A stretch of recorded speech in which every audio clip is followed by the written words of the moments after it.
uJesu Kristu uyinkosi babusibande, siyamdumisa uJesu Baba nanamhlanje ebusuku. Hey, bengikhalelwa Nkosi yami ukhansela umthetho esibambisene naye la eDandi kwaMasipala, engikhalela ukuthi usisi wakhe lokhu ashayeka phansi wathula umlibe, lokhu athula nje akaze akwazi ngisho unyakaza esesibhedlela. Kanjalo nengane futhi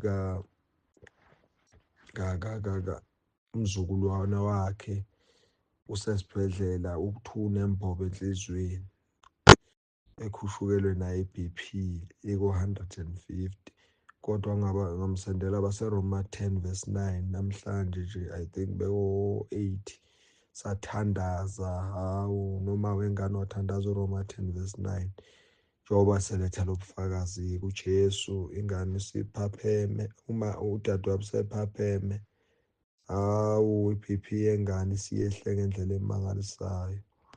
Siyamdumisa uJesu, njengoba isiko 70 bani. Jesu kuphela ongenza lesimanga. Amen Baba. Jesu Kristu inkosi bangapostoli, ngithanda ukuxosa kakhulu Baba.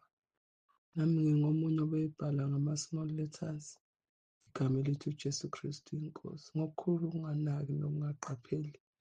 Uma uphendula Baba uphendule ngamagama amakhulu, kodwa mina ngiqhubeke namagama amancane.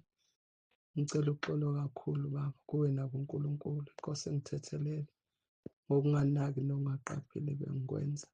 Jesu Kristu inkosi.